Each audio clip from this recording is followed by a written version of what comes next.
በስከ መጨረሻ ማኪ ናትናኤልን እንግዲህ ለመክሰስ አስባ ወይንም ለራሷ ለማድረግ አስባም እንደው ባናቅም በሰዓቱ አሁን ነፍሰ ጡር ነኝ የሚል ምልክቶችን እያሳየች እና ምግብ በቀረበበት ሰዓት ምግብ እንዳቅለሸለሸው በማድረግ ወደ መጸዳጃ ቤት ስትሮጥ እያየናት ነው እንግዲህ በእርግዝና ለመክሰስ እያሰበች ወይንስ ወደ ራሱ ለማድረግ ነው? ምግብ በተሰበሰቡበት ሲበሉ ልትበላ ስትል የሚያመለክተው ምልክትን በማሳየት እንግዲህ እውነት ማኪ ከልቧ አርግዛ ነው ወይንስ ናታንን ወደ ራሷ ለማድረግ እያሰበችው እቅድ እንደው አይታወቅም። እንግዲህ ባለፈው እንደነገርኳችሁ እኔ እንግዲህ በእርግጥ ያን ልጅ እንዳልሞተ ገልጬላችሁ ነበር ባለፈው ፓርት። ምክንያቱም ይህ ሁለቱን ለማመዛዘን የሚጠቀሙበት ነው። ሌላው ለፈተና የቀረቡት የሰላምና የማኪ እንግዲህ በእናቲቱ ተቀባይነት ያገኘችው ማኪ ናት። ፍላጎቷም እናቲቱ ማኪ ማጋባት ነበረ። ማኪ ደግሞ ቀድመውንም ይህ ነገር ለፈተና እንደሆነ ገብቷት ነበር። ምክንያቱም ከኋላ ቪዲዮዎችን በመቀረጽ እያየች ነበር። ናታልን ወደ ራሴ ለማድረግ እየፈለኩትን ነገር ዘዴ መጠቀም አለብኝ በማለት ከአዲስ አበባ ፖሊስ በር አንኳኩቶ ሲገባ እኔ ነኝ የፈጸምኩት በማለት ለምርመራ የሚሄደው ራሴን አዘጋጃለሁ በማለት እሷ ወደ ወህኒ ቤት እንደመሄድ ፈቃደኛ ትሆናለች። ሆኖም ግን እሱን ይሄን ናታል በጣም ገረመው። አውቃ የሆነ ነገር እንዳደረገች ይሰማኛል አለች ሮዛ። መቼም ማኪ ራሷን አሳልፋ አትሰጥም፣ ፈቃደኛ አትሆንም ስትል ተናገረች። ራሷ ወዳድ ናች እሷ፣ እልህኛም እንደሆነች እናውቃለን ስትል ተናገረች። እናቲቱ ግን በጣም ይህ ከዚህ በኋላ ምን ትላላችሁ? ራሷን አሳልፋ እኮ ሰጠች። የማኪ መልካምነት ሊታያችሁ ያልቻለው ለምንድን ነው? በማለት ይናገራሉ። እናቲቱም ከዚህ በኋላ እኔ የመረጥኩልህን ማግባት አለብህ፣ ያንተና እኔ ነገር በቀረ ካላገባ ከዚህ ያልቃል በማለት ናታንን ታስጠነቅቀዋለች። ናታን አሁን በጣም ተጨንቆ እንግዲህ እህቱ ደግሞ ልታስረሳውና ካለበት ስቃይ ልታወጣው ስለፈለገች ምግብ ቀርቦ ሶፋ ላይ ተቀምጠው ምግብ ማንሳታቸውን ትተው እየቀለዱ እየተጫወቱ ጨዋታ ይዘው ነበር። ይህንን የእህትና ወንድም ድብድብና ጨዋታ ማርኪን ሲያስቀናትና ሲያናድዳት ነበር። በተለይ ሰላም ማዱን አቅርባው እንጀራውን አንስታ ወደ ሳህን አድርጋ በዚህ ሰዓት ነበረ ሳትቀምስ አስመለሰኝ በማለት እንግዲህ የነፍሰ ጡር ነገሮችን ምልክት እያሳየችው። ሰላም ወደ ቻናል የተከታታይ ሰላማችሁ በያላችሁበት ቻናል ቤተሰቦች ሰላማችሁ በያላችሁበት ይብዛ። ለቻናላችን አዲስ የሆናችሁ ሰብስክራይብ፣ ላይክ፣ ሼር እያደረጋችሁ አበረታቱኝ። እንግዲህ ሮዛ ቀጣይ ፓርት ይዘንላችሁ መተናል። እንግዲህ ባለፈው ፓርት እንደነገራችሁ ይህ ነገሮች ሁለቱን ሰላምንና ማኪን ለመፈተን ያደረጉት የሮዛና የእናቲቱ እንጂ ሰውየውን እንዳልሞተም ገልጬላችሁ ነበር። አሁንም ይህንን ነገር ያየች ማኪ የተከታተለች እንግዲህ በቪዲዮ እየቀረሰች ሰውየው እንዳልሞተ ስላረጋገጠች ነው እንግዲህ እኔ ነኝ የገዳይዋ እያለች የተናገረችው። ከሷ በፊት ግን ሰላም ራሷን ልታሳልፍለት ፈልጋ ብላ ስትጀምር ነበር። ቶሎ ብላ ውሸት መሆኑን ስላወቀ ፈጠን ብላ እኔ ነኝ ብላ የተናገረችው። በዚህ ጊዜም እናቲቱ በጣም ተገርመው በጣም ሁላቸውም ግራ ተጋብተው ነበረ። እንግዲህ ምንም አንተን ባላገባህም ለሰላም የምትባለው ላይ ጥዬ ስሄድ ውስጤ እያዘነ ነው፣ ግን ሰላም ሁንልኝ በማለት ሳም አድርጋ ነበር ወደ ፖሊሱ የሄደችው። ሆኖም ግን ይህ ነገር ሁሉ ድራማ እንደሆነ ስለተረዳች እንጂ በፍጹም ማኪ አሳልፋ አትሰጥም። እንግዲህ ለፖሊስም ደውላ አዲስ አበባ ፖሊስ ብላ ሪፖርት ያደረገችው እሷው ነበረች። እንግዲህ ባለፈው ፓርት እንዳየነው ማኪ ለአዲስ አበባ ፖሊስ እንግዲህ ደውላ ናትናኤል ልታጋልጠው እንደምትፈልግና በዛን ሰዓት እናቲቱና ሮዛ ሰውየውን እየጎተቱ ሲወስዱ የሚያሳይ ምስል እንዲሁም ናትናኤል በእጄ ህይወት እኮ ጠፋብኝ የሚለውን ሪከርድ አድርጋ ለአዲስ አበባ ፖሊስ አሳይታ ነው እንግዲህ እየጠራችው። እናቲቱና ሮዛ ሲመካከሩ በር ላይ ተለጥፋ እያዳመጠች እና እንዲሁም ደግሞ ይህን ሰውየውን እየጎተቱ ከወሰዱ በኋላ ከዚህ በኋላ በእግር ተንቀሳቅሰህ መሄድ ትችላለህ፣ እንደውልልሃለን ሲሉ እሷ ተደብቃ እያየች ስለነበረ ድራማ መሆኑ የገባት እንግዲህ ለአዲስ አበባ ፖሊስ እያለች የደወለችው ድራማ መሆኑ የገባት የገባት ማኪ ነች።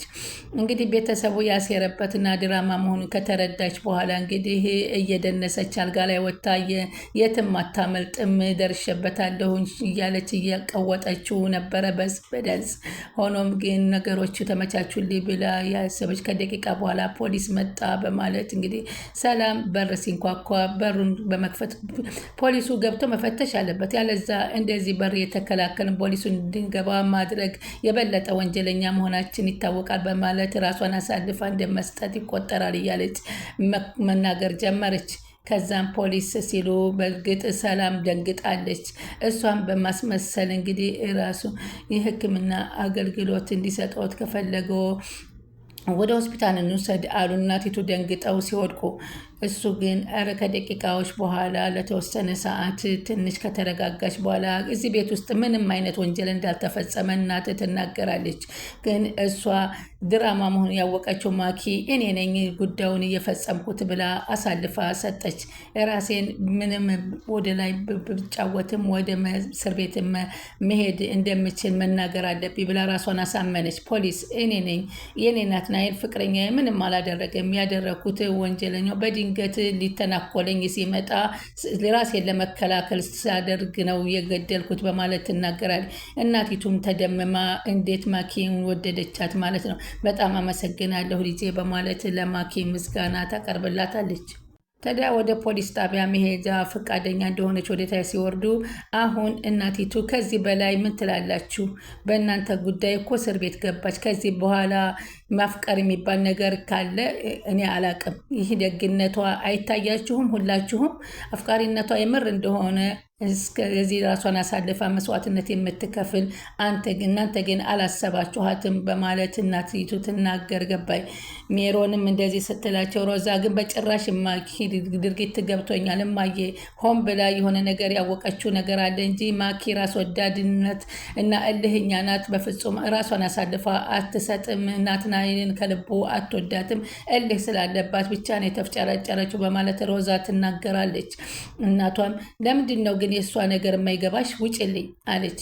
አሁን በፈተና ያለፈችው ማኪ ናት፣ ሚስቱ ልትሆን የምትገባትን ማኪ ናት በማለት እኔ ሰላምን ድሮም መጀመሪያም አልወደድኳትም በማለት ትናገራለች። ሌላ ጊዜ እድል እንስጣቸው። ማኪ ደግሞ ለናትናኤል መቼም ሚስት እንደማትሆነው ልንገርሽ በማለት ተናገረቻት። ምን አይነት እድል? እሱን ለእኔ ተይውና ፈተናውን ማን እንደሚያልፍ እንተያያለን በማለት ሌላ እቅድ አቀደች። ሮዛም ባለመስማማት ሁኔታዎች እያሉ አሁንም እናቲቱ ትኩረቷን ለማኪና ናትናኤል እንዲጋቡ ነበረ የምትገፋፋው የተጨቃጨቀችም እየነበረችው። ሆኖም ግን እሱ ሰላም ደግሞ የናትናኤል ፍቅር እንዳለው ሆኖ እንግዲህ ናቲ ለሰላም እንደሚወዳትና እንደሚያፈቅራት ኪችን ገብቶ አቅፎ እየሳማትና በፍጹም የፈለገ ነገር ቢፈጠር ከአንቺ ውጭ የማገባው ነገር የለም አለ። እንግዲህ እሷ ማን ሰላም እንደሆነች አላወቀች። ማኪ እያስመሰለች እንደነበረ የናቴ በአፍቃሪ ለመምከል ከጎኑ እየሄደች ብትቀመጥም በፍጹም እሱ ደግሞ እየገፋና እያራቃት ይገኛል። አንቺ ከጎኔ እንድትሆኚ አላደርግም በማለት ይናገራል። እንግዲህ ዛሬ ወጣ ብለን እራት ግብዣ አዘጋጅቻለሁና እራት እንሄድ ስትል እንግዲህ ሮዛ ደግሞ እኔ እሷ ምግብ ካዘጋጀች አልሄድም፣ እኔ እሷን ተከትዬም አልሄድም ማለናት አለ። ትሄዳላችሁ በማለት እናቲቱ ትገፋፋቸዋል። እናቲቱ ስላመረረችባቸው ሁላቸውም ለመሄድ ሲያስቡ ሰላምን ይዘዋት እንደሚሄዱ ናታል ይናገራል። አትሄድም፣ እሷ እኮ የቤት ሰራተኛ ናት፣ እንዴት ትሄዳለች በማለት ስትላቸው እሷስ ሰው አይደለችም እንደ ሰው የቤተሰቡ አካል እኮ ናት፣ እሷ ካልሄደች እንደውም አልሄድም ሲልባቸው ተናደዱ። በዚህን ጊዜ እባክህ ለመሄድ ብታቅድም እጁን ልትይዘው ብታስብም እጁን አስረገፋት። እጁን በፍጹም እንዳትነኪኝ እጄን አላት ናትናኤል። ከዛም ወደ ውጭ ይወጣል። ከዛም በኋላ አያቸዋት ደግነቷን ትላለች እናቲቱ። ከራት ግብዣ እንኳ ራሱ እንዲያደርግ አደረገችለት አለ። ሰላም አሁን እየጨነቀላት እያጠደችው እኔ ለሱ ፍቅሬን አሳልፌ እንደ ሰጥቼዋለሁ፣ እስር ቤት እገባለሁ፣ እኔ ታሰርለታለሁ ማለቷን ተከትሎ ናትናኤልን ስማው ወደ ፖሊስ ጣቢያ ሄድኩኝ በማለት ከፖሊሷ ተያይዛ ወይዘሮ ማኪ ትወጣለች። ግን ከአንድ ሁለት እያለ እየቆጠረች ቅንብብሩን አሁን እንደምመለስ አውቀዋለሁ እያለች እንግዲህ መልሱ ልጄን በማለት እናቲቱ ትናገራለች። ከዛም እስከዚህነት መስዋዕትነት ከፈለች፣ እንዴት አታልፎ እናንተ አታምኗትን በማለት ትናገራለች። ከዛም ልጅቷን መልሱልኝ እያለች ስትል ፖሊሱም ተደወለለትና መለሳት። እንደሚመልሷትም ታውቅ ነበርና ከፖሊሱ አድርሷት እንግዲህ ተመለሰ። ነገሮችን ሁሉን ነገር አላሳወቀችም ነበር ማኪ። ግን እሷ አሁን ሰላም ከተኛበት ተነሳ ተነሳ ብላ ትቀሰቅሰውና የት ልንሄድ ነው ሲላት ቤተ ክርስቲያን ነበር ያለችው። አየሽ ይችኛዋ ምግብ ግብዣ ስትጋብዝ ስትነሳ፣ ይችኛዋ ግን ራሱን የሚያጽናናበትን ወደ አማን ቦታ ቤተክርስቲያን ልትወስዳው እንዳሰበች አየሽ። ምግብ ግብዣ ከመውሰድ ይልቅ ወደ ፈጣሪ ቀረብ ብሎ ይቅር እንዲል ማድረጉ የተበለጠ የተሻለ ነበር በማለት ነው። ስለዚህ ናትናኤልና ሮዛ እንግዲህ ወደፊቱ ቀድሞዋ ስለተመለሰች ግራ ተጋብታቸዋለች። ከዚህ በኋላ ልጄ የምትወደውን ማግባት ያለበት አይደለም፣ ስለዚህ ማኪን ነው የሚያገባው፣ ፈተናውን በደንብ በሚገባ አልፋለች እያለች ተደጋግማ እየተከራከረ፣ ሮዝ ግን በፍጹም እኔ አውቃታለሁ ናትናኤል የምትገባው ሰላም ብቻ ናት በማለት ሮዛ እየተከራከረች ነው። አሁን እንግዲህ በስከ መጨረሻ ማኪን የምታገባ ከሆነ አለበለዛ ግን እኔ ሌላ ሴት እመርጥልህና ግዴታ ታገባለሁ። ለምንድነው ማኪ የምታደርግልህ በጎ ነገር የማይታይህ? ስለዚህ እኔ ጋር በሰላም መቀጠል ከፈለክ ሌላ ሴት አዝዤሃለሁ በማለት ቁርጥ አድርገው እናቲቱ ሰላምን ከህይወቱ አውጥቶ እንዲጥል እየመከረችው ነው። በዚህ መካከል ናትናኤል በጣም የተጨነቀ ይገኛል ማለት ነው። ናትናኤል እና ሰላም ግን ጨዋታቸውን ቀጥለዋል። ደስታቸውን እየተጫወቱ እየተፋቀሩ ቀጥለዋል። በዚህ ማኪ ካጠገባቸው ሁና በቅናት እያበደች ትገኛለች። እንደ ፍቅረኛም በጣም ትሪት እንዲያደርጋት ትፈልግ ነው። በፍጹም ግን እሱ ግን ናቲ ለእሷ ምንም ፍላጎት እንደሌለውና እንደማያቀርባት ካጠገቡ ጭራሽ ከአጠገቤ እንድትርቂ ነው የምፈልገው እያለ እየተከላከላት ይገኛል። አሁን በዚህ ጊዜ በጣም እየተናደደች ይመስላል። ሆኖም ግን ምግብ ሊበሉ ከቀረበ በኋላ እነሱ እየተጫወቱና እየተደላለቁ ስታይ እሷ በቃ ምግቡን ሳብ አድርጋ ሰላም ቁጭ ከማድረጓ ምግቡን አድርጋ ለመቅመስ ስታስብ እንግዲህ አርግዣለሁ የሚል የማስመለስ ምልክት እየታየባት ይገኝ ነበረ። ያንንም ምግብ አስቀምጣ ወደ መጸዳጃ ቤት ሄዳለች። ሆኖም ግን ሮዛ አልተዋጠላትም። ሆን ብላ ያደረገችው ነገር ነው የመሰላትና ትኩረትም አልሰጠቻትም። እውነት ማኪ አርግዛለች ወይንስ አርግዣለሁ ብላ ደግሞ ጭራሹን ወደሱ ለማምጣት እያሰበችው እቅድ ይሆን አልታወቀም። ለማንኛውም በእርግዝናው ምልክቶች እናቲቱስ በአቋሟ ብትቆም ይሆን ወይንስ ሀሳቧን መልሳ ቀይራ ትገኝ ይሆን የሚለውን በቀጣይ የምናይ ይሆናል። ስለምትከታተሉ ከልብ እናመሰግናለን። ላይክ ሸር እያደረጉ ይጠብቁን።